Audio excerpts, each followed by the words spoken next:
Halo, selamat malam. Selamat datang semuanya di Clubhouse Growth Space di edisi hari Kamis tanggal 13 Januari 2022. Waduh, nggak kerasa banget ya udah 2 minggu, udah hampir 2 minggu nih kita mengarungi 2022 dan semoga segala rencana dan juga kegiatan teman-teman diberikan kelancaran. Dan di sini ada Jessica nih. Halo Jessica, selamat malam.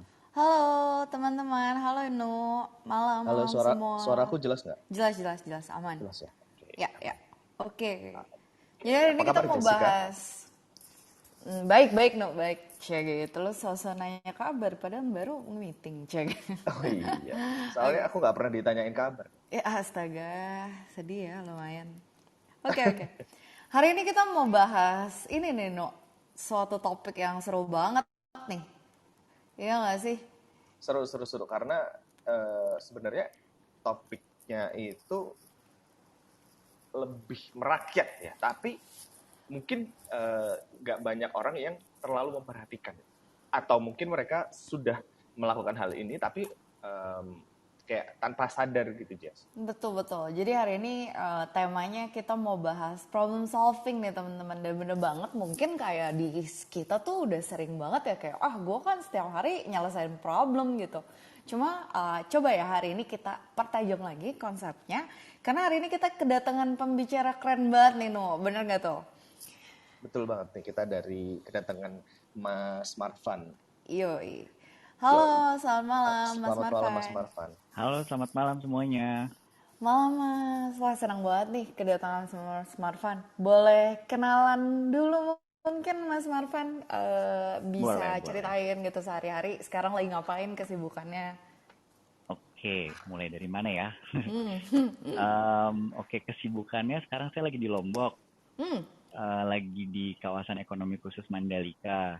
Oke. Jadi kebetulan sejak 5 tahun yang lalu saya kerja di sebuah perusahaan pengembang pariwisata, I see. namanya ITDC atau Indonesia Tourism Development Corporation.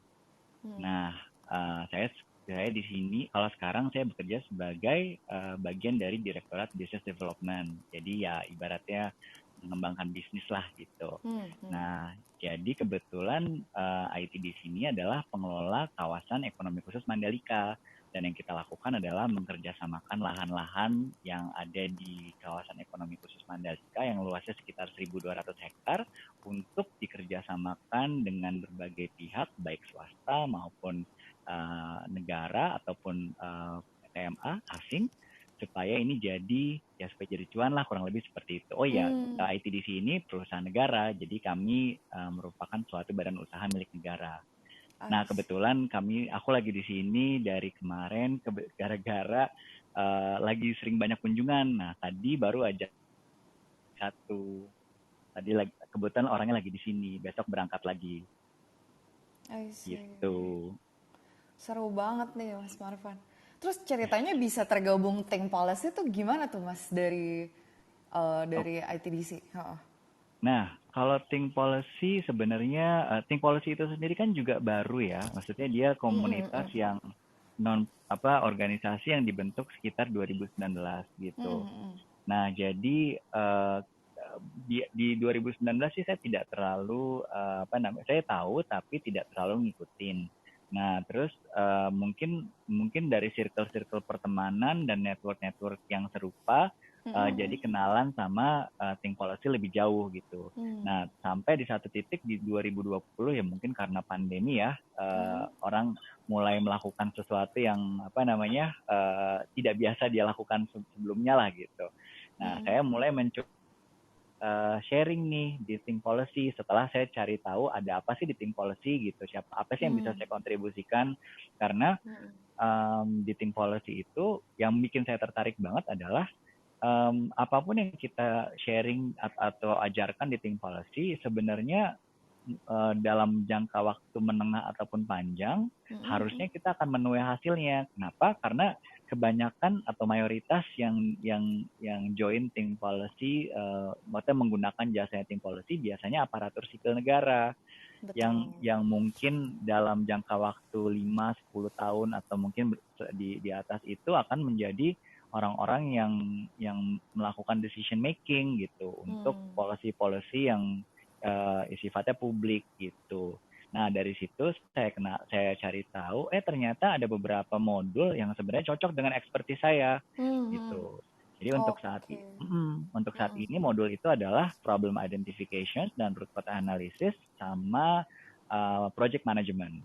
Oke, wah luar biasa nih. Jadi kira-kira teman-teman mungkin di sini udah makin kebayang lah ya si Mas Marvan nih jago di problem solving banget nih kayak gitu ya Mas ya, expertise gitu kayak wah senang banget, seru banget. Nah teman-teman, sebelum kita lanjut dan membahas lebih jauh topik malam ini, jadi kita tuh lagi kerjasama Growth Space, lagi kerjasama sama suatu organisasi yang namanya Think Policy yang dari tadi udah diceritain sedikit juga sama Mas Marvan. Kita lagi punya webinar setiap Sabtu yang seru banget gitu, namanya seriesnya itu Critical Thinking Mastery gitu. Nah, minggu lalu kita udah ngebahas tentang gimana sih caranya biar kita tuh bisa ngeset mindset kita biar lebih kritikal lagi dalam berpikir. Dan minggu ini kita bakal bahas lebih jauh tentang problem solving nih gitu. Tapi sebelum kita masuk ke ininya webinarnya, jadi hari ini kita mau ngobrol-ngobrol juga nih masalah yang sama gitu ya bareng Mas Marvan yang akan jadi narasumbernya. Bener nggak Tono? Betul banget. Ya. Jadi kalau minggu kemarin kita udah ngobrolin soal thinking ya Jess, secara general dan juga cukup deep banget sih pembahasan yang minggu kemarin, dan di minggu ini kita bakalan ngomongin jauh lebih deep lagi tentang gimana sih kita bisa menghubungkan itu semua menuju cara kita menyelesaikan masalah, khususnya untuk selain masalah kita sehari-hari, kita kan juga banyak banget nih dihadapkan oleh masalah-masalah entah itu kecil atau besar yang membutuhkan judgement kita ya, membutuhkan cara kita berpikir, membutuhkan cara kita mengambil keputusan. Nah, jadi kayak disambungin semua sehingga bisa memberikan kita output yang terbaik lah, ya, seperti itu. Betul, oke. Sip. Nah, kalau gitu kita langsung aja nih sekarang sama Mas Marvan nih. Kita lempar pertanyaan pertama kita nih. Oke. Gimana Mas Marvan? Jadi kan hari ini kita lagi ngomongin problem solving nih Mas. Mungkin boleh dikasih sedikit definisi gitu. Sebenarnya problem solving tuh gimana sih Mas gitu? Oke.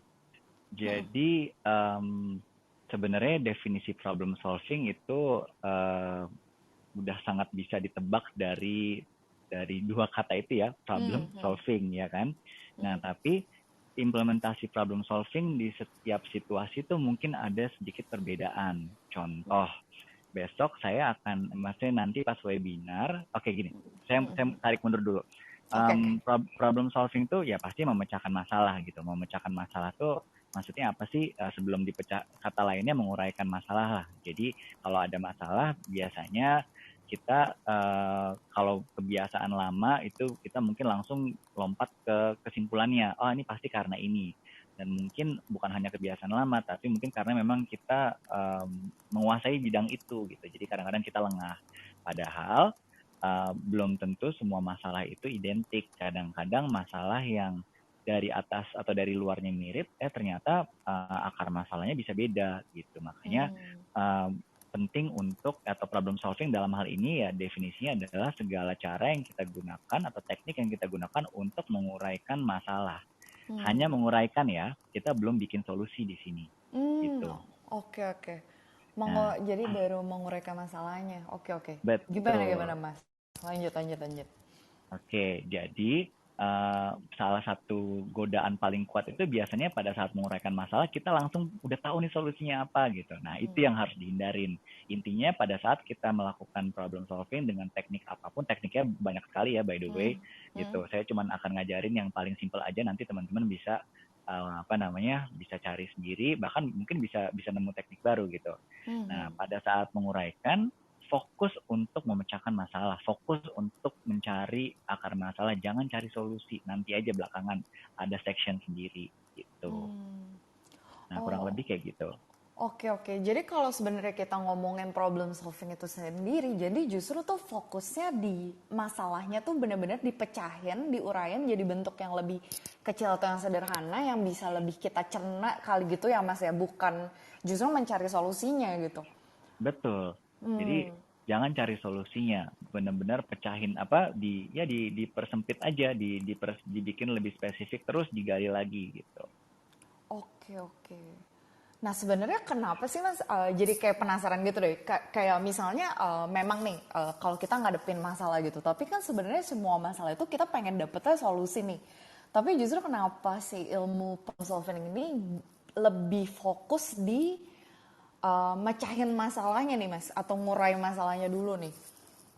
Oke, jadi mungkin pada dasarnya gini, kita memang ketika ada masalah kita ingin punya solusi.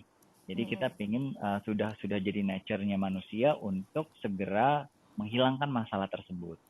Jadi sebenarnya tidak salah gitu, dan tidak semua masalah harus dilakukan serangkaian teknik problem solving. Kadang-kadang ada masalah yang super sepele, repetitif, dan kita sudah tahu penyebabnya apa, ya silakan dipecahkan saja, maksudnya silakan dilakukan saja solusinya. Namun untuk masalah-masalah yang mungkin tidak pernah kita hadapi sebelumnya, atau masalah-masalah yang udah pernah kita kasih solusi tapi kok muncul lagi, nah itu sudah merupakan indikator tuh bahwa problem solving teknik dibutuhkan di situasi itu.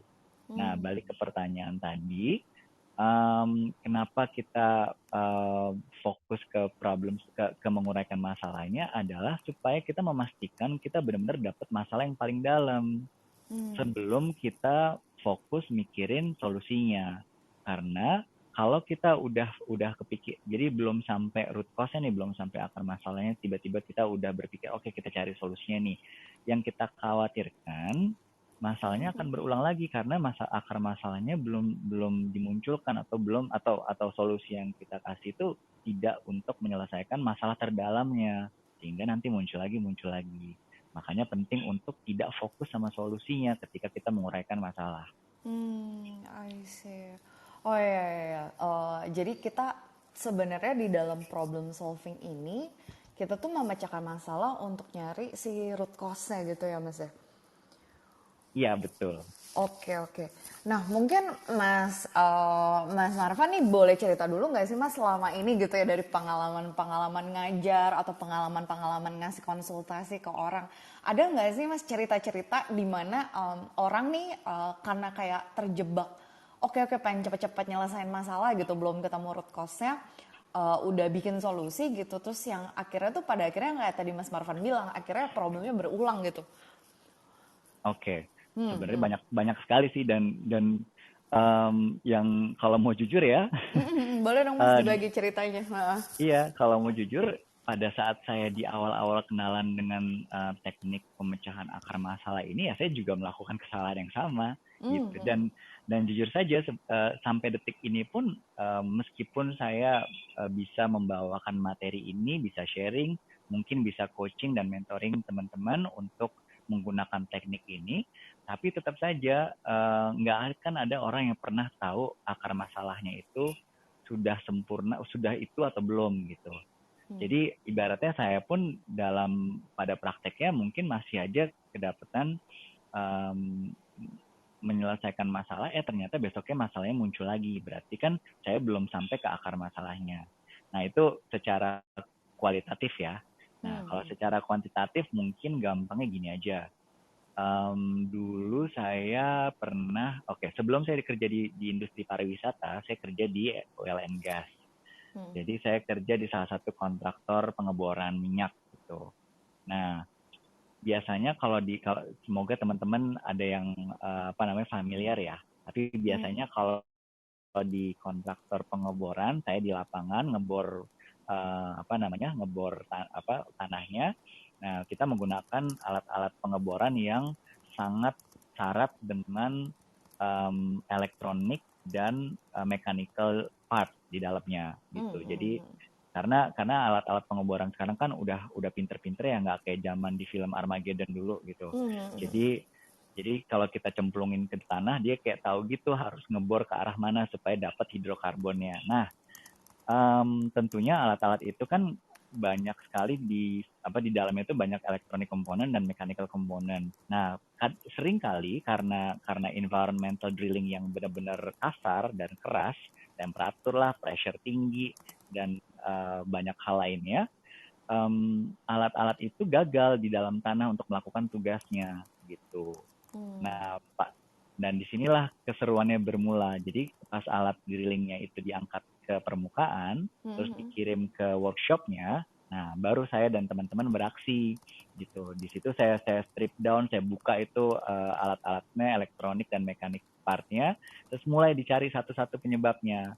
Nah, yang lucunya adalah ketika kita misalnya kegagalannya adalah ini alatnya nggak mau muter mata bor gitu. Nah, biasanya begitu dibuka tuh langsung kelihatan, oh terang aja elektronik boardnya ada yang kebakar gitu. Gampang kok menemukan itu. Cuman yang jadi masalah begitu kita ganti elektronik board yang baru, alatnya beroperasi, kita cemplungin lagi, ternyata kejadian lagi. Artinya kan kita belum menyentuh akar masalahnya. Akhirnya kita rugi mengganti elektronik board terus-menerus untuk gagal lagi. Nah, terus akhirnya alat yang sama kita investigasi lebih dalam. Ternyata masalahnya bisa sesimpel AC atau kelembapan di workshop elektroniknya kita, di bengkel elektroniknya itu melebihi ambang batas. Jadi misalnya bayangin elektronik board kita kan sensitif ya. Dan kalau buat teman-teman yang mungkin background-nya teknik elektro, tangan kita ini kan di udara Indonesia ini kan mengumpulkan listrik statis. Jadi elektronik board yang sangat-sangat sensitif itu kena listrik statis bisa langsung rusak, tapi nggak kelihatan. Gitu. Jadi setelah dilihat-lihat ternyata yang bikin rusak adalah elektronik board yang baru yang dipasang itu ternyata sudah rusak sebelum barang alat drillingnya ini dimasukkan kembali ke dalam tanah karena tangan manusianya. Dan ternyata solusinya simple, memasang temperatur dan humidity sensor di dalam workshop supaya kita tahu bahwa humidity di dalam workshop ini di dalam ambang batas atau enggak. Kita 55% waktu itu, nggak boleh kekeringan, nggak boleh terlalu lembab gitu. Nah, itu sebenarnya kesimpulannya simple, tapi nyarinya harga yang harus dibayar buat nyari kesimpulan itu ternyata mahal sekali gitu. Iya. Jadi kayak keburu ganti spare part, padahal sebenarnya segampang ngejaga humidity sama temperatur gitu ya. Betul. Tiba-tiba langsung buru-buru ganti komponen, tapi ternyata malah yang menyebabkan masalah utamanya bukan di situnya ya, malah ditarik ke belakang lagi berarti. Iya, karena pas lagi dibuka alatnya dari kan fail tuh di lapangan, di dalam tanah fail, pas dibuka kelihatan tuh elektronik boardnya gosong gitu. Ya teknisi sih atau saya dengan simpel ganti aja beres masalah gitu. Oh ternyata masalahnya ketika diganti tangan kita itu udah ngerusak elektronik boardnya. Mungkin satu resistor atau satu transistor yang nggak akan kelihatan, nggak kasat mata. Jadi ya pas mau dimasukin kembali ke dalam tanah, alatnya itu sebenarnya udah nggak sehat gitu.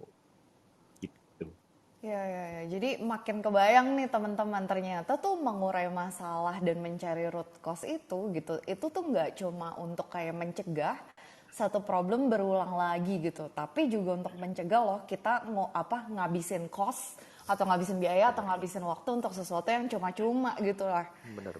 Ya. Nah tapi sebenarnya nih kebetulan Mas Marvan, aku kerjaannya itu seorang human development nih. Jadi kayak kalau dari cerita Mas Marvan aku jadi inget cerita salah satu anak ketika dia masuk kelas aku gitu ya. Jadi si problem solving dan nyari root cause ini tuh sebenarnya nggak cuma buat kita tuh nyelesain masalah gitu, tapi ternyata bisa juga di dalam masalah sehari-hari. Karena jadi waktu itu si anak di kelas aku tuh cerita nih gitu. Jadi ceritanya dia tuh selalu ngantuk setiap hari saat dia pergi kerja gitu kan. Nah terus udah gitu dia tuh ngantuk dia pikir tuh karena alasannya kerjaannya tuh banyak gitu. Tapi ketika dia minta load kerjaannya dikurangin sama bosnya atau dia coba kayak delegasi gitu, kok gue besok tetap ngantuk ya gitu. Nah pada akhirnya dia mencari root cause-nya nih. Nah dia waktu itu pakai metodenya tuh 5 why tuh Mas Marvan kebetulan. Jadi dia lihat gitu kenapa selalu ngantuk. Oh ternyata karena sebelumnya selalu begadang gitu. Kenapa selalu begadang? Karena kerjaannya banyak, kerjaannya numpuk. Kenapa kok kerjaannya bisa numpuk gitu? Oh karena pas siang-siangnya atau pas pagi-paginya dia kebanyakan ngurusin sesuatu yang tidak seharusnya gitu ya. Kenapa atau misalnya kayak intinya dia procrastinating gitu dan malah kayak nonton Netflix, YouTube dan lain-lain. Nah, kenapa sih dia bisa sampai nonton Netflix terus, nonton YouTube terus dan malah nggak ngerjain kerjaannya atau procrastinating gitu ya? Karena sebenarnya dia nggak passionate gitu. Jadi sebenarnya dari dia ngantuk terus setiap hari itu Nyambungnya masalah ke sana ya. iya penyebabnya itu dia nggak suka sama kerjaannya gitu. Jadi kayak mau dikurangin loadnya, mau dibagi ke orang, mau minta sama bosnya, aduh udah deh jangan ditambah project gue, tetap aja besoknya ngantuk gitu. Jadi kayak gue keinget banget nih jadi gara-gara ceritanya Mas Marvan. Ya. Ini kok mirip saya ya, bukan saya kan yang diceritain, Waduh. terutama di bagian Netflixnya ya. Oh iya tapi emang ini banget ya Mas ya. Jadi kayak kita tuh emang nggak cuma mesti kritis ketika kita ngelakuin sesuatu di tataran profesional, tapi ternyata di kehidupan sehari-hari juga gitu ya Mas ya. Betul. Kalau dari Mas Marvan sendiri nih, ada nggak sih kisah seru gitu lah ya? Jadi make problem solving buat mecahin masalah pribadi nih Mas yang lebih lebih tatarannya personal lah gitu. Oke. Kalau masalah pribadi secara sengaja kayaknya belum pernah. Tapi secara nggak sengaja kayaknya sih udah pernah ya. Jadi tadi yang dijelasin soal apa namanya ada menti yang ibaratnya masuk kerja ngantuk terus, ternyata pas digunakan metode 5 why. By the way 5 why itu metode paling simple yang sampai detik ini tuh sangat berguna dan itu merupakan basis dari beberapa metode lainnya. Jadi nah balik yang tadi, saya juga pernah sih make secara nggak sengaja tapi ya nggak direncanain ke hubungan dengan pasangan misalnya gitu. Jadi kadang-kadang kan ya nggak tahu ya, mungkin setiap orang beda-beda. Cuman konon katanya memahami pasangan itu, tapi ini ya saya tidak berusaha mengeneralisasi gender ya, tapi konon katanya memahami wanita tuh susah sekali gitu. Luar biasa. Jadi nih Ibnu dengerin dengan seksama nih Nu. Tapi ini ya lagi-lagi ya ini contoh aja ya gitu. Tapi mungkin Ibnu bisa make ini nih, bisa make ini buat kedepannya nih dan teman-teman yang lain. Jadi gini. Waduh, benar. Thank you banget insight-nya. Sip. Oke. Pay attention baik-baik ya. Jadi terus gimana? Kita ambil contoh misalnya untuk memilih makanan. Bisa kita nanya ke pasangan. Ini klasik banget gak sih? Iya betul. Ya, kita tanya, Beb mau makan apa gitu kan? Gitu. Nggak tahu gitu. Terus oke deh kita makan sate. Nggak mau sate, oke ya udah kita makan kita makan Western food deh gitu. Nggak mau Western food, ya udah kita makan Middle East deh, kita makan curry gitu. Nggak mau juga gitu. Jadi maunya apa gitu. Tapi nggak tahu. Nah itu kan susah ya. Gitu. Nah, ujung-ujungnya bisa menimbulkan pertengkaran itu. Ya, itu dia.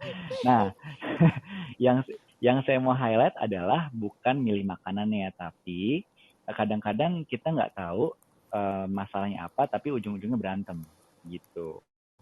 Nah, sekarang gini, kita bisa gunakan pendekatan atau teknik 5 why itu udah bagus banget gitu. Jadi pertama kita tanya kenapa berantem gitu. Oh berantem karena nah ini pertanyaan pertama nih penting banget nih dijawabnya. Misalnya untuk kasus milih-milih makanan tadi, kenapa bertengkar? Karena tidak ada kesepakatan dalam memilih makanan gitu. Terus kenapa tidak ada kesepakatan dalam memilih makanan? Karena apa yang ditawarkan si pasangan tidak mau. Oke.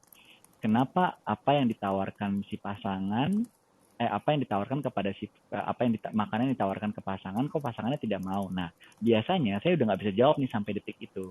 Jadi baru 3 way udah selesai gitu. Jadi ibaratnya untuk kasus kayak gini, saya nggak cuma nyeritain yang sukses juga ya, ini yang nggak suksesnya dulu nih. Nah, untuk kasus yang kayak gini ya udah gitu, nice try gitu aja ya, good luck next time gitu. Tapi kalau misalnya kita cukup beruntung ya, jadi dalam kita mendrive pertanyaannya, dalam memilih pertanyaan, dalam menjawab pertanyaan yang tepat di 5 why tadi, mungkin kita bisa sampai pada kesimpulan, oh ternyata ternyata knowledge kita tentang pasangan itu sangat rendah. Dalam hal ini knowledge kita tentang pasangan dalam hal makanan yang dia suka atau dia tidak suka itu sangat rendah gitu. Kalau kita cukup beruntung menggali pertanyaannya sampai pertanyaan kelima gitu. Nah, terus kalau misalnya kita kenal banget pasangan kita tahu bahwa dia suka ini atau tidak gitu. Nah, tapi rasa-rasanya kalau pasangan-pasangan yang zaman sekarang nih ya, mungkin lebih kompleks lagi masalahnya. Kenapa? Karena ketika root cause-nya adalah root cause-nya misalnya adalah kita tidak mengenali pasangan kita dengan baik atau knowledge kita tentang pasangan sangat rendah. Ternyata knowledge tentang makanan kesukaan pasangan itu sangat bervariasi. Jadi udah nggak satu dimensi lagi. Jadi kalau dulu misalnya pasangan nggak suka yang pedas, pasangan nggak suka yang asam, dan pasangan nggak suka makanan yang dingin, dia maunya yang hangat gitu. Nah sekarang nggak kayak gitu. Pasangan ketika moodnya seperti ini dia nggak suka ini. Pasangan ketika moodnya seperti itu dia nggak suka seperti ini gitu. Jadi lebih zaman sekarang mungkin karena era informasi keterbukaan, jadi variasi kesukaan pasangannya mungkin 3 dimensi atau 2 dimensi. Jadi ada makanan yang dia suka hanya ketika situasi seperti ini, atau ada makanan yang dia nggak akan pernah mau ketika dia lagi begini gitu. Nah, jadi itulah beberapa hal-hal dalam kehidupan pribadi yang mungkin bisa kita gunakan pendekatan root cause gitu. Sorry ya kalau makin bingung. Enggak dong. Dari statementnya tuh udah kita bisa mendapatkan satu kalimat yang menarik nih, Jess. Kalau dari aku, kalau dari aku sih dengan kita memilih pertanyaan yang tepat atau dengan kita bisa menggali pertanyaan yang pas, gitu.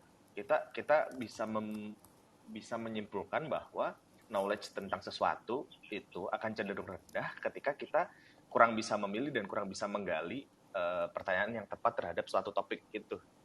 Jadi ketika kita sudah bisa menggali banyak pertanyaan akan suatu topik atau permasalahan, di sini kita bisa membuktikan bahwa kita semakin bisa mengidentify dan juga semakin jauh kita bisa menggali akar permasalahan dari topik atau masalah yang sedang kita hadapi seperti itu. Iya betul. Jadi tuh sebenarnya teknik menggali itu juga penting ya. Tapi itu sebenarnya lebih pengen ini deh Mas, kan kalau tadi tuh kita langsung nyemplung ke 5 why nih, kebetulan gara-gara cerita aku juga gitu kan. Nah tapi sebenarnya ya kalau kita tuh pengen belajar problem solving gitu Mas, I think bener ya, ini kan pasti bisa dipelajarin gitu ya Mas. Kalau nggak ada webinarnya lah gitu. Nah tapi itu sebenarnya mulai dari mana sih Mas? Kayak mungkin boleh nggak sih dikasih tips and trick gitu ya kalau kita mau belajar problem solving tuh mulainya dari apa dulu sih gitu? Oke. Jadi ini thank you banget nih Ibnu Jessica, insight bukan insight ya, tapi pertanyaan atau ide yang di-derive itu benar-benar kena banget gitu. Nah, jadi kalau misalnya kita mau belajar problem solving, sebenarnya yang paling besok, dan ini pas webinar pun akan saya highlight banget kok, akan saya kasih stress banget di bagian ini. Hal paling basic adalah kita harus bisa bedain dulu mana yang gejala, mana yang masalah. Itu dulu. Oke. Gitu. Jadi kalau misalnya basic problem atau problem solving yang saya pelajarin zaman dulu, itu kita langsung ke masalahnya apa nih, kita gali why sampai 5 kali gitu. Nah, tapi untuk webinar besok kan think policy itu kan sebenarnya tujuan kita belajar problem identification dan root cause analysis adalah supaya kita bisa mendesain solusi yang tepat gitu, supaya kebijakan publik yang dihasilkan dari solusi itu juga mencapai tujuannya atau mencapai objektifnya. Nah, jadi penting banget untuk gini, karena masalah-masalah yang biasa dihadapi dalam pembuatan kebijakan publik itu melibatkan massa yang cukup banyak. Kadang-kadang masalah yang muncul di permukaan itu belum tentu masalah. Kadang-kadang itu hanya gejala gitu. Nah, kayak saya bilang tadi, ketika saya ambil alat drilling saya strip down semuanya, kelihatannya ada electronic board yang gosong. Itu belum tentu masalahnya, itu baru gejalanya aja. Nah, itu yang paling basic gitu. Semakin kita, jadi jangan sampai pada saat kita menguraikan masalah, kita ngurainya dari gejala. Jangan. Sebaiknya kita pisahin gejalanya dan yang kita uraikan tuh benar-benar masalah. Baru kita gali lagi tuh 5 why. Nah, terus yang kedua, setelah kita, ada dua sih basicnya. Setelah kita bisa menguraikan gejala membedakan gejala dari masalah, yang paling penting adalah kita membuat problem statement atau problem definitions atau banyaklah terminologinya tergantung industri atau lingkungannya. Tapi bilang aja statement masalah lah gitu. Karena dengan membuat statement masalah, kita udah fokus ke masalah itu. Itu membantu kita untuk tidak terdistract ketika kita menggali, kita malah keluar jalur gitu. Jadi berarti kalau kita nanya 5 why pertama, why kedua, nah begitu why ketiga, kita sebenarnya nggak menjawab pertanyaannya, tapi kita menjawab pertanyaan yang tidak ditanyakan. Ini akan susah sih kalau nggak dikasih contoh. Mungkin pas webinar gitu. Jadi ketika kita bingung, kita bisa balik lagi ke problem statementnya nanti. Gitu. Ketika kita ngerasa kok pas kita bikin 5 why gitu, kok makin aneh ya, coba kita lihat lagi problem statementnya. Jadi semacam kiblatnya lah gitu. Udah, dua itu sih, gejala dan membuat problem definition atau problem statement. Itu dulu, kita mulai dari sana.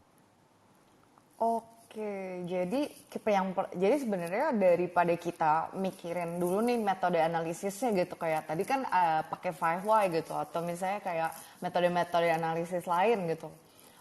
Jadi yang paling penting tuh justru kita definisiin dulu ya sebenarnya masalah kita tuh apa dan scope-nya tuh seluas apa gitu ya Mas ya, kalau aku tangkap.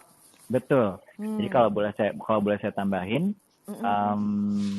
di dalam problem definition kita berusaha mengkuantitatifkan masalah. Contoh, waktu di oil and gas saya sempat in charge untuk HR. Jadi saya sempat di HR manajemen dan pada saat itu di kalangan pegawai-pegawai yang sifatnya teknis itu kita kan ada lembur ya, ada overtime. Nah, kalau tanpa problem statement, gini, misalnya kita ada di situasi di mana overtime pegawai itu sangat tinggi. Nah, tanpa problem statement saya bisa bilang, oh kenapa ya overtime tinggi terus gitu. Nah, tapi dengan problem statement, saya harus mengkuantitatifkan masalahnya. Jadi saya akan, instead of bilang kenapa ya overtime tinggi terus, saya akan bilang kenapa overtime di perusahaan ini dalam 6 bulan terakhir itu melebihi 40 jam per week gitu. Jadi benar-benar spesifik masalah yang mau diuraikan gitu. Nah, kita mulai dari situ. Oh oke, jadi either dan ngomong kenapa jam kerja lebih terus, tapi benar-benar kita kuantifikasi atau kita benar-benar sebut ya measurementnya lebih tuh apa gitu ya Mas sebenarnya, kayak misalnya lebih dari 40 jam seberapa tuh tadi, seminggu gitu. Iya, oke. Oh oke, menarik. Nah terus jadi penasaran lagi nih Mas. Kalau misalnya kayak kita tuh pengen belajar nih kayak ini tuh gejala, ini tuh masalah gitu. Terus kayak misalnya kalau misal kita tuh udah tahu dulu nih kayak, maksudnya kalau kita bikin problem definition gitu, itu tuh benar-benar ada ukurannya. Maksudnya gimana sih caranya kita biar bisa nyusun problem definition kita dengan baik tuh ngelatihnya tuh gimana ya Mas ya? Oke. Kalau membuat problem definition sih nggak ada skill set spesifik ya. Jadi cuman biasanya ada guidance tergantung stylenya ya. Intinya gini, selama problem definitionsnya itu sudah cukup kuantitatif, jadi bisa diukur, berarti itu sudah baik gitu. Tapi degree of bisa diukur dari setiap orang kan mungkin beda-beda. Dan mungkin beberapa industri atau beberapa bidang itu lebih demanding. Dia mau terukurnya tuh terukur banget gitu. Padahal problem statement yang gini, katakanlah terukur level 5 lah. Level 5 being yang paling tinggi gitu. Nah, padahal di industri yang lebih laid back, problem statement level 5 yang terukur banget, sangat kuantitatif itu mungkin udah merupakan setengah dari root cause analysis gitu. Jadi yang penting tidak full kualitatif. Jadi ada dimensinya, ada ukurannya. Nah, jadi kalau bisa tentukan dulu nih style di industri kamu atau mungkin di lingkup pekerjaan kalian itu seperti apa gitu. Nah, lalu bikinlah problem statement, mengeluh aja. Biasa problem statement datang dari keluhan. Kenapa sih seperti ini gitu. Nah, cuman keluhannya dikasih angka. Gitu. Oke. Nah, oke. Sekarang kita balik lagi nih Mas ya ke si skill problem solvingnya itu sendiri gitu. Nah, kadang-kadang kalau misalnya di kehidupan sehari-hari nih Mas ya, kan kita kayak nemuin banyak banget problem gitu. Ada problem yang kayak mesti bener-bener diselesain langsung, segera, urgent gitu kan. Tapi maksudnya tuh kayak kita tuh nggak selalu punya waktu untuk mikirin oh ini gejalanya nih, ini masalahnya gitu. Terus kayak nggak punya waktu juga, belum tentu punya waktu juga kayak buat kayak definisiin si problem statementnya gitu. Nah itu tuh mungkin gak ya Mas, maksudnya kita emang nyelesain masalah kayak gitu aja, atau emang dengan kita melatih si problem solving ini nanti lama-lama jadi otomatis sendiri, atau gimana tuh Mas gitu? Jadi penasaran deh aku. Oke. Nah, ini juga masalah klasik nih. Jadi Oh, memang oke. ini klasik banget. Jadi gini, yang besok juga saya akan berikan sedikit highlight di sini. Jadi pada saat kita menguraikan masalah, perlu diingat bahwa usaha atau effort untuk menguraikan masalah itu butuh resource. Nah, ketika kita udah ngomong resource itu udah pasti terbatas, ya kan? Kalau kita sebut aja resource uang, waktu, dan energi lah gitu. Nah, kadang-kadang kita nggak punya privilege yang sangat tinggi untuk punya resource yang banyak. Sehingga kita harus bertahan dengan misalnya suka atau tidak, misalnya kayak tadi contoh kasus electronic board di alat-alat drilling.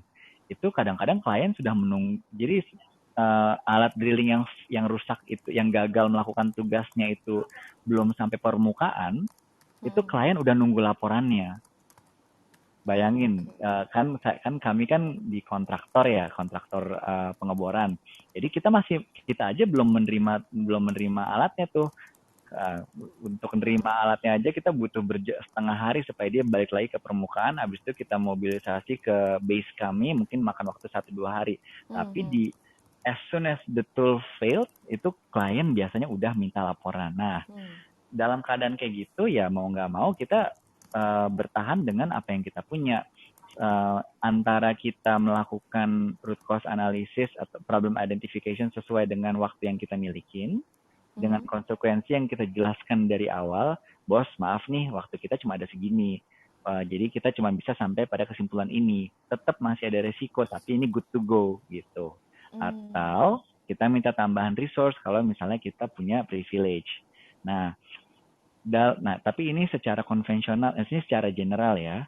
Untuk public policy atau untuk policy making, ada hal yang sangat mendasar yang sedikit berbeda dari problem solving di bidang lainnya.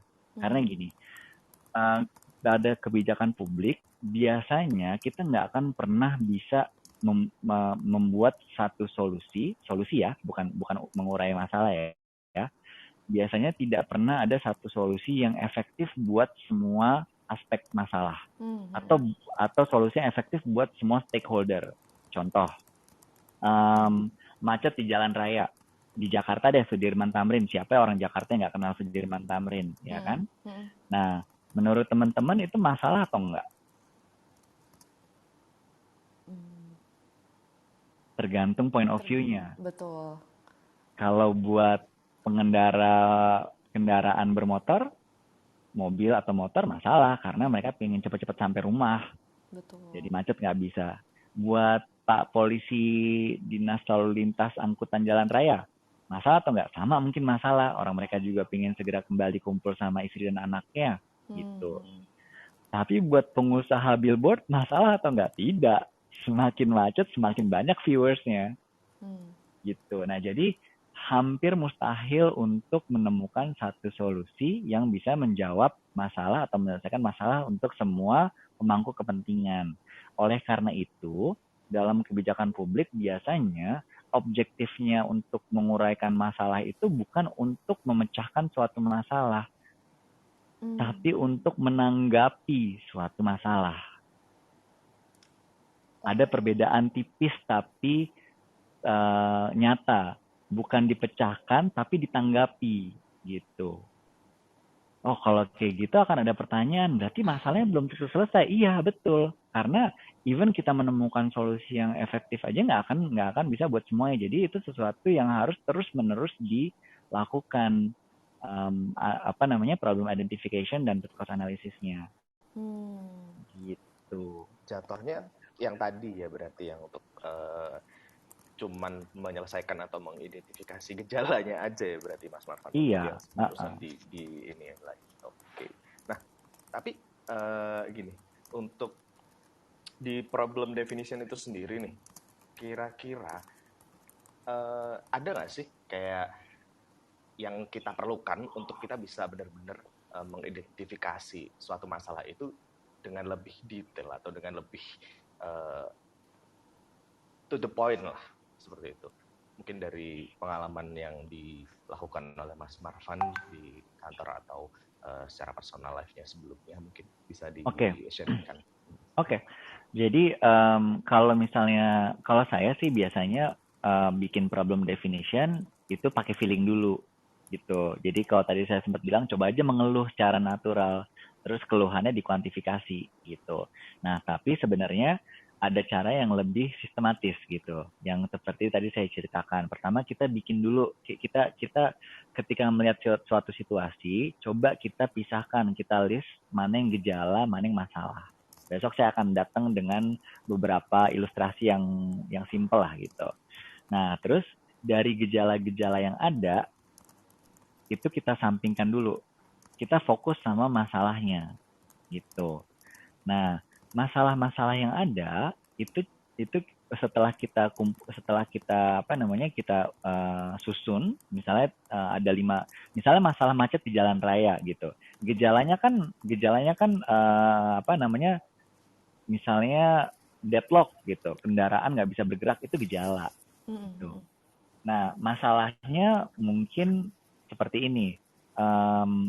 Jalan dari Sudirman ke Kebayoran Baru ke Sisingamaraja itu butuh waktu 40 menit. Padahal kalau lancar 10 menit juga jadi. Atau nggak sampai bahkan. Gitu. Nah, itu yang dipisahkan. Gitu. Jadi, ketika kita sudah memisahkan masalah-masalahnya, coba kita prioritaskan nih. Mana yang kira-kira mau kita, atau prioritaskan bisa, atau kita kasih pembobotan juga bisa. Nah, dari situ mana yang kira-kira kita mau tackle gitu.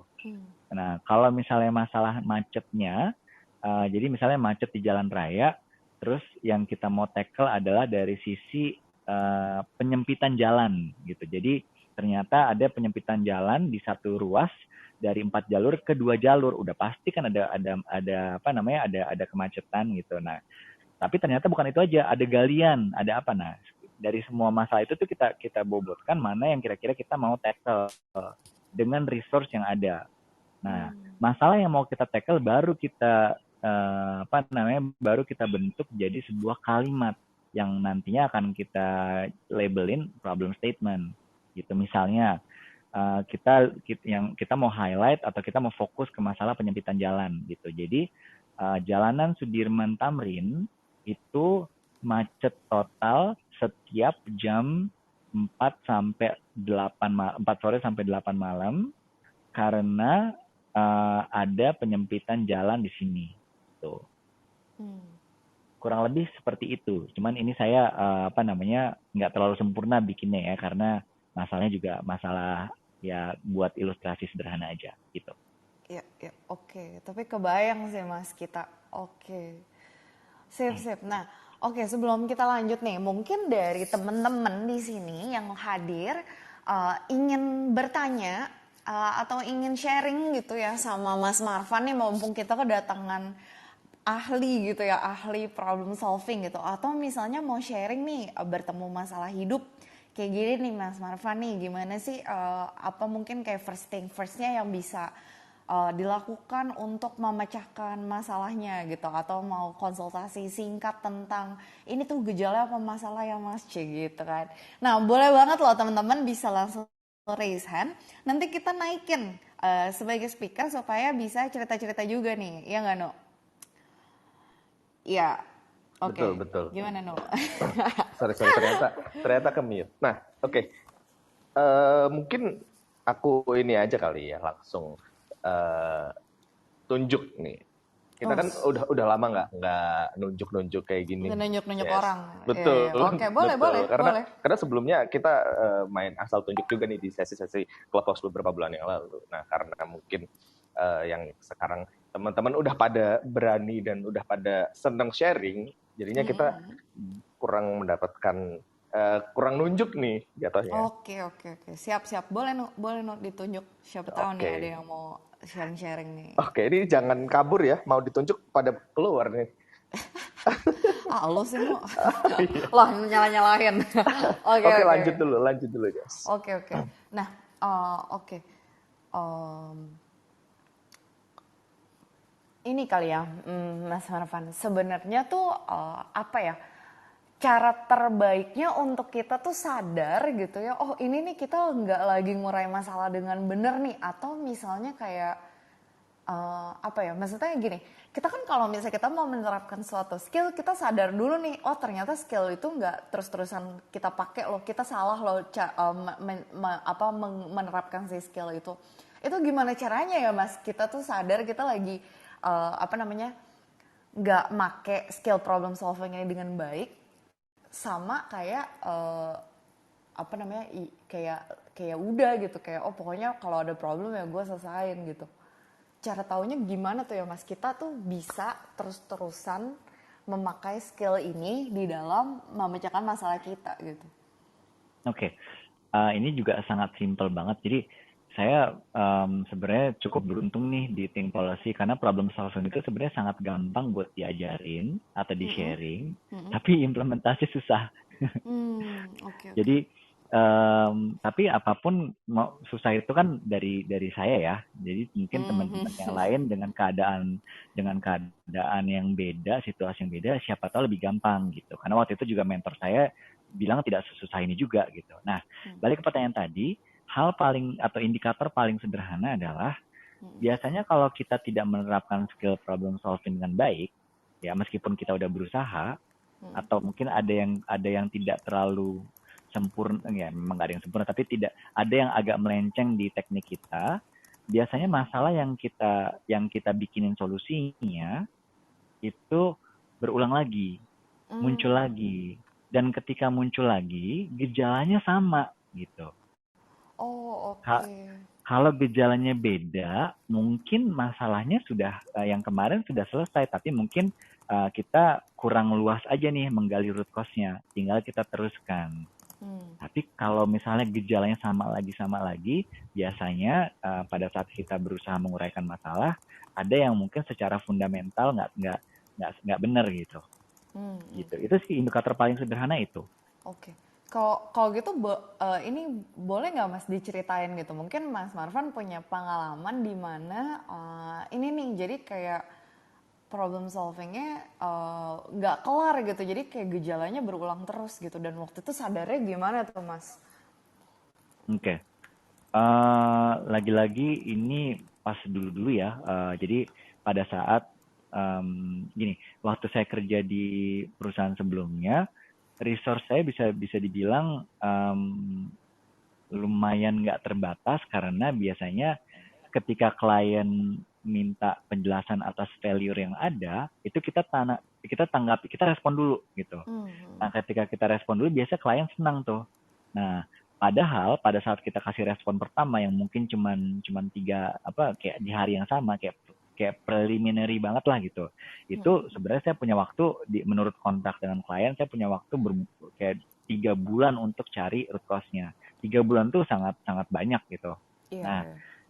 Nah, justru pada saat seperti itu saya punya apa ya? Saya berada dalam situasi yang terlena, jadi kayak lengah gitu. Jadi nggak sadar bahwa saya implementasiin solusi dari akar masalahnya, terus saya kira itu sudah akan menutup masalahnya dengan sempurna dan nggak akan muncul lagi, ternyata muncul lagi.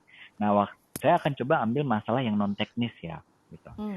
Yang nggak yang nggak ya non teknis, maksudnya nggak bukan yang kayak tadi lah gitu. Jadi gini, eh tetap dalam oil and gas kan dalam kontraktor kan pasti ada supply chain ya. Di dalam supply chain pasti ada logistik.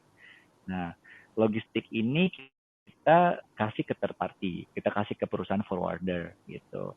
Nah, ada satu forwarder yang selalu terlambat atau selalu ada masalah gitu. Jadi ketika kita ship barangnya, mau itu air freight atau sea freight, nah forwarder ini selalu terlambat gitu. Nah, setelah saya bikinin root cause analisisnya, oh ternyata apa namanya mereka kekurangan armada gitu. Nah, udah nih dan mereka setuju gitu. Kita kasih feedback, mereka setuju, mereka tambah armadanya gitu. Ketika ditambah armadanya masih sama juga gitu. Kok bisa gitu ya? Akhirnya saya coba root cause analysis lagi. Oh, ternyata meskipun ditambah armadanya, mereka tidak efektif dalam apa namanya mendispatch armadanya. Jadi bisa dibilang dalam satu rentang waktu, misalnya tadi armadanya ada 20 truk. Misalnya kita bicara forwarder jalan darat. Nah, 20 truk ini tidak cukup, kapasitasnya tidak cukup untuk melayani perusahaan kami. Terus tapi ketika ditambah 10 harusnya cukup. Ternyata pengaturan 10 truk ini nggak lebih baik gitu. Jadi ada yang idle dan lain-lain yang kalau misalnya kita nggak telusurin kita nggak akan tahu gitu. Oh ya udah akhirnya kan apa namanya meskipun udah ditambah armadanya masih terlambat juga. Akhirnya saya investigasi lagi, kok muncul lagi terlambat lagi alat kan ketika setiap terlambat kan kita kena penalti dari klien dan nggak kecil penaltinya kadang-kadang bisa sampai $25.000 in average gitu. Nah, habis itu sudah saya coba investigasi lagi, root cause analysis lagi, walk the process lagi bersama-sama mitra forwardernya. Ternyata mereka masalah utamanya adalah mereka tidak punya visibility dalam apa namanya dispatchernya mereka, armada-armada yang didispatch sama mereka tuh mereka nggak ada visibility, nggak ada trackingnya dan mereka tidak mengukur kapasitas mereka dalam 1 minggu tuh mereka bisa melayani sejauh apa, sebanyak apa. Jadi root cause-nya itu ternyata lebih sistemik, bukan sekedar kekurangan armada atau apapun gitu. Dan ternyata setelah diukur-ukur 20 armada sudah cukup. Ya enggak 20 banget, 20 kalau operasi normal, tapi kalau lagi peak mereka tetap butuh buffer tambahan 5 armada, tapi nggak sampai 30 juga gitu. Jadi ternyata pada itu dan ini mungkin ketika saya ceritain terdengarnya simpel, tapi percaya atau tidak untuk memecahkan ini saya butuh waktu hampir 6 bulan waktu itu. Karena kan saya butuh data kan gitu. Oke, oke. Thank you banget loh Mas Marvan sharingnya. Ini kebetulan ada yang ngechat aku nih Mas. Kayaknya malu gitu ya mau sharing langsung. Tapi dia Boleh. ngechat nanya kayak gini. Halo Kak Jess, mau nanya dong kalau aku nabung bareng pacar tapi gagal terus. Itu gimana ya cara analisisnya supaya lain kali kalau nabung tuh bisa berhasil lagi? datanya masih kurang sih nih, kayak maksudnya gagalnya kenapa, bentuk kegagalannya apa. Tapi mungkin boleh nih Mas Marvan kasih insight-insight dikit gitu kalau Boleh. mau analisis nabung bareng pacar gitu nih. Ibnu dengerin nih, no, dengerin no. Ya, oke. Ini kebetulan banget beberapa contoh yang saya akan pakai di webinar itu adalah soal pengeluaran nih. Wah, Gimana mantap. caranya mengatur pengeluaran. Oke. Nah, oke, pertama saya ingatkan dulu, karena kita belajar problem solving skills, jangan langsung ganti pacar ya. Iya. Ya, Oke, dengerin ya guys, jangan langsung ganti ya, pacar loh. ya, gitu ya. Jadi ketika gagal nabung jangan langsung ganti pacar. Kalau langsung ganti pacar nanti saya sedih. Berarti saya ngajarin nggak guna gitu. Tapi kalau misalnya setelah dilakukan serangkaian analisis akar masalah ternyata kesimpulannya pacar yang salah, ya ganti aja gitu. Oke, baik. Catatan. Gitu. Iya, iya, iya. Ya. Tidak mengencourage ya, tapi oke. Tidak mengencourage tapi tidak mendiscourage juga. Oke. Nah, jadi gini, pertama lihat dulu gejalanya. Ya, gejalanya apa? Kenapa nggak bisa nabungnya gimana? Oke, gejalanya mungkin tiap akhir bulan selalu nggak ada sisa buat ditabung. Atau di awal bulan udah menyisihin tabungan untuk ditabung tapi kepake lagi di akhir bulan gitu. Itu gejalanya. Ya. Nah, masalahnya bisa dilihat lebih spesifik. Misalnya masalahnya adalah di minggu pertama uangnya udah tinggal segini. Di minggu kedua uangnya udah tinggal segitu, itu kan masalah gitu. Atau masalahnya adalah nggak pernah ada uang untuk atau nggak pernah ada budget untuk masak gitu. Jangan itu solusi. Maaf, saya tarik lagi. Nah, misalnya masalahnya adalah masalahnya adalah kita merasa terlalu boros dalam satu titik gitu, dalam satu aspek. Misalnya kita selalu beli sepatu baru gitu nih, yang koleksi Air Jordan ngacung nih gitu. Terus mungkin ada yang bilang masalah dari nggak bisa nabung, gejalanya kan tadi saya bilang di akhir bulan tuh nggak pernah ada uang gitu.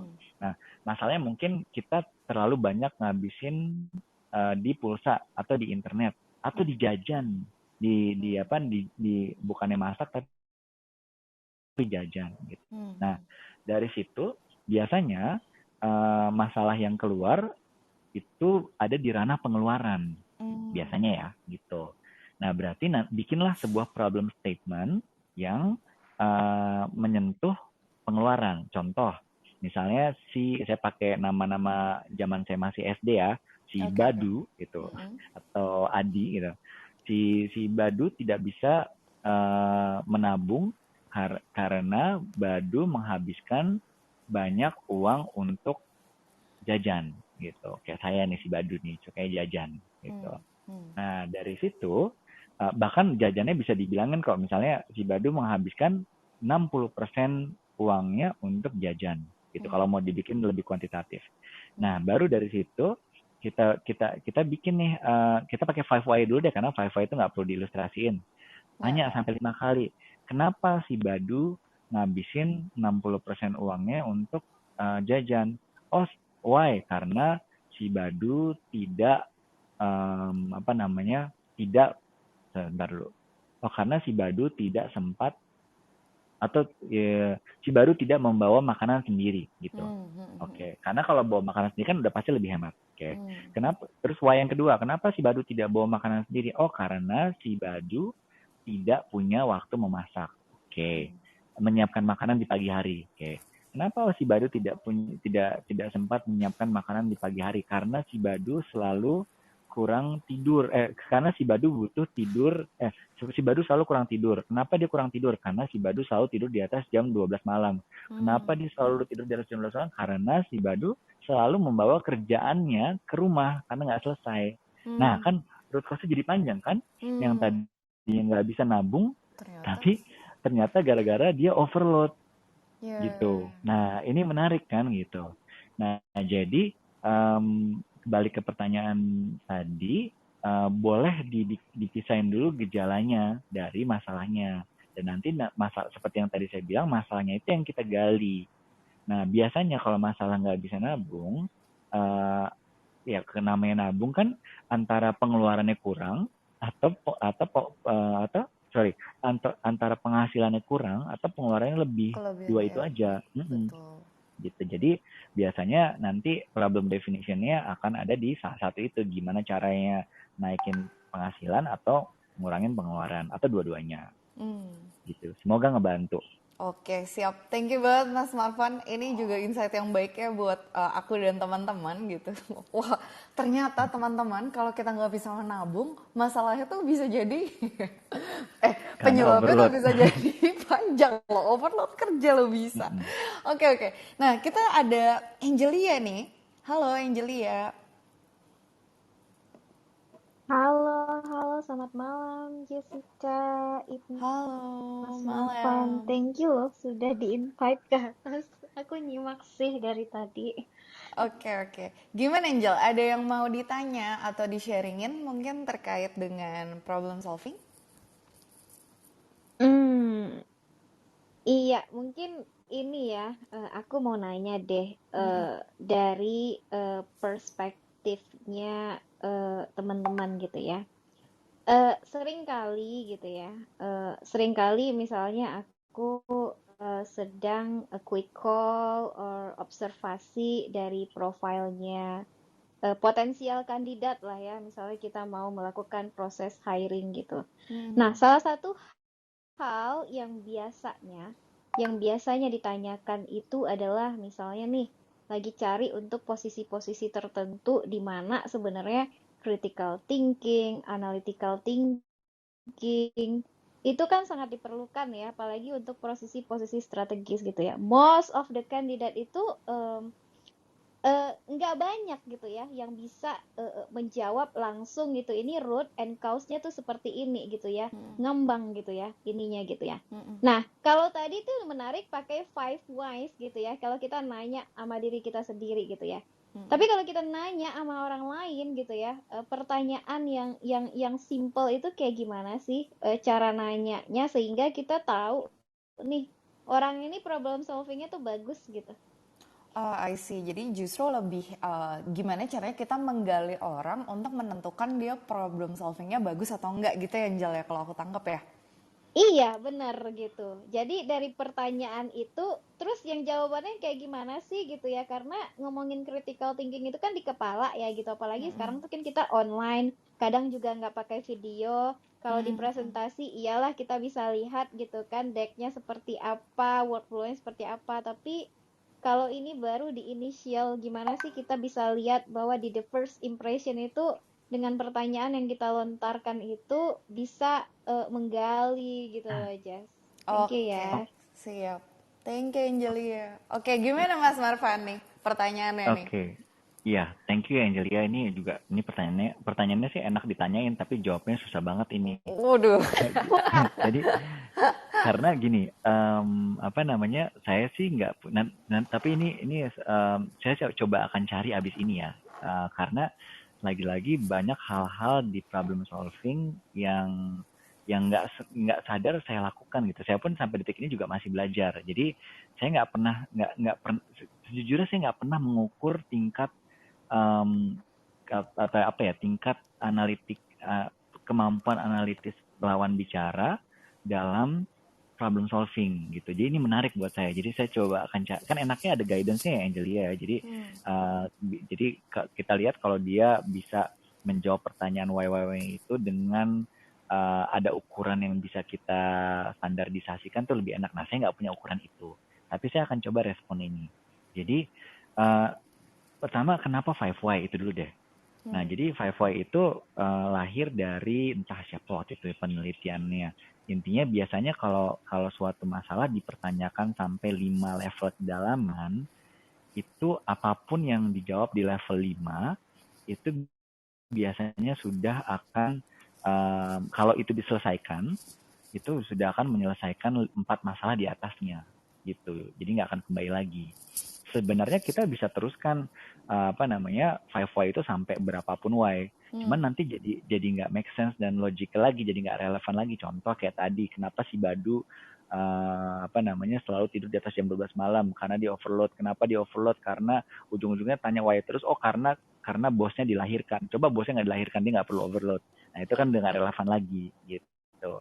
Nah, sekarang untuk menentukan atau mungkin menilai lawan bicara kita atau new recruit kita atau orang-orang yang lagi kita interview itu bisa atau enggak, coba cek konsistensi dari setiap why-nya gitu. Jadi apakah apakah ketika why selanjutnya dia asal jawab aja, yang penting yang penting bunyi, atau setiap why-nya itu benar-benar punya hubungan sebab akibat dari why sebelumnya gitu.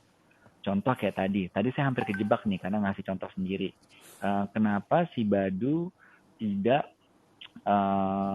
kenapa si Badu ngeluarin 60% uangnya setiap bulan untuk jajan. Nah, saya tadi kan bilang karena si Badu tidak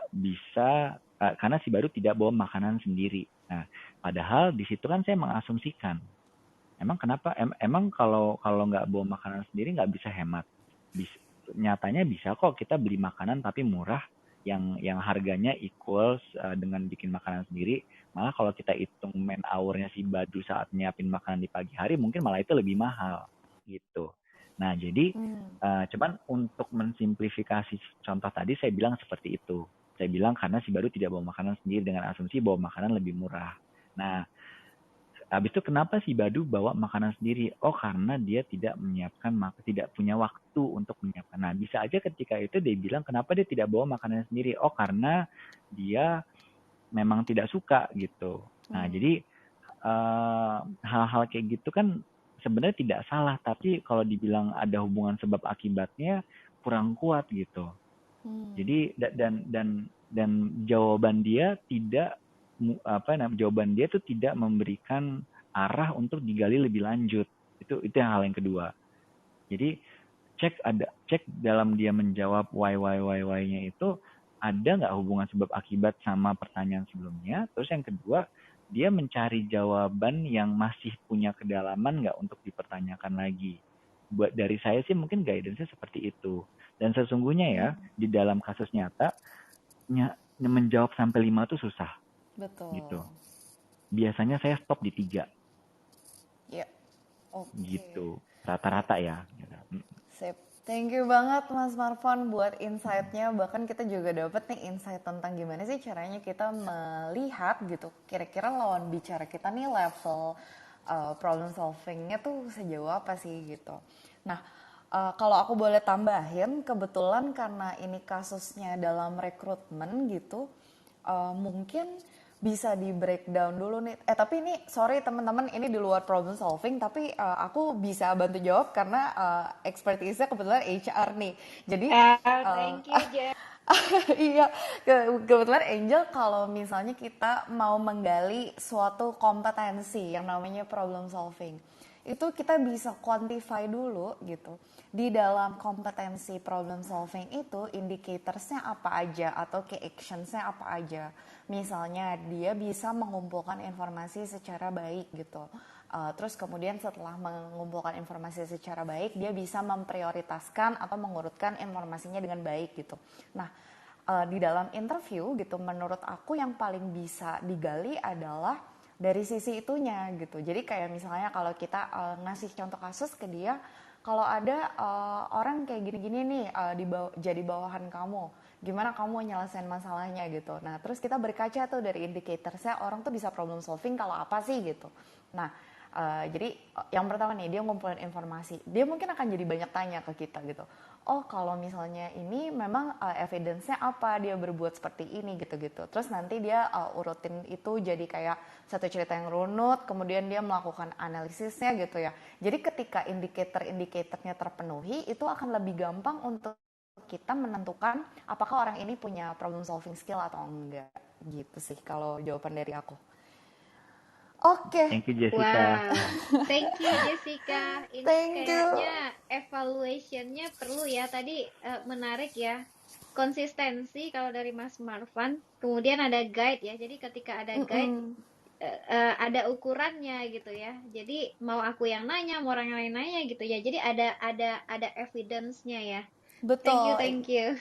Iya, ya, exactly. Nah, mungkin yang bisa kita gali nih justru dari Mas Marvan berikutnya gitu ya. Kalau teman-teman bisa gitu ya punya waktu hari Sabtu ini, yuk kita bareng-bareng lihat nih webinarnya Mas Marvan untuk kita tuh justru tahu nih indikatornya kalau orang bisa melakukan problem solving tuh apa aja sih. Kalau tadi kan Mas Marvan udah sebut dua tuh. Yang pertama bisa memisahkan yang namanya gejala sama menentukan masalah. Yang kedua bisa bikin problem statement. Nah, ketiga, keempat, kelimanya apa nih? Nah, itu yang mungkin akan kita temuin bareng-bareng di webinarnya problem solving di hari Sabtu nanti. Gitu, bener gak tuh Mas Marvan? Halus gak tuh aku? Betul sekali. Smooth banget. Oke, mantap. Oke. Thank you. Thank you banget buat teman-teman, termasuk buat Angelia juga nih yang udah nanya gitu. Seru banget topik pembicaraan malam ini. Kayak kesannya berat gitu ya, malam-malam kita menyelesaikan permasalahan. Tapi I think it's the best gitu karena tentu aja di dalam hidup nggak mungkin kita nggak ketemu masalah. Jadi mungkin Ibnu mau ngasih kesimpulan dulu Nu sebelum ditutup. Oke, betul. Mungkin nambahin Jessica sedikit tadi ya. Terkait ini kesimpulannya. Jadi kalau misalnya dari aku sih singkatnya, ketika kita menghadapi masalah atau ketika kita dihadapkan oleh permasalahan, jangan lupa untuk melakukan identifikasi, khususnya membedakan bagian gejala dan juga bagian masalah, sehingga dari situ kita bisa menentukan definisi permasalahannya dan mampu menyelesaikan dengan seksama dan dengan runtut. Seperti itu. Mungkin dari aku itu aja, Jessica. Betul. Dan ternyata ketika kita ngomongin problem solving, itu tuh belum tentu bukan berarti kita mencari solusinya loh teman-teman. Tapi justru gimana caranya kita mau fokus gitu untuk nyari root cause-nya apa dulu sih. Dan ketika kita tahu root cause-nya, seperti yang tadi udah dijelasin Mas Marvan dengan luar biasa gitu, kita jadi bisa terhindar dari mengulangi kesalahan yang sama. Dan bahkan terhindar juga nih dari kerugian-kerugian lain yang ditimbulkan seperti kerugian cost, kerugian waktu, dan lain-lain. Dan tidak lupa bahwa yang namanya problem solving, untuk kita bisa menyelesaikan masalah, kita juga erat kaitannya sama resource yang kita punya. Jadi kita harus pinter-pinter juga buat ngukur. Nah, gimana tuh caranya biar kita bisa pintar-pintar buat ngukur, biar kita bisa lebih tahu lagi indikator-indikatornya problem solving. Jangan lupa untuk diklik link di atas gitu dan langsung aja daftar untuk ikutan kelas Critical Thinking Mastery yang seri problem solving di hari Sabtu ini. Oke, segitu aja mungkin teman-teman dari hari ini. Thank you banget buat Mas Marvan dan thank you banget buat teman-teman yang lain. Dan sampai jumpa di hari Sabtu teman-teman semuanya. Thank you banget semuanya. Thank you Jessica.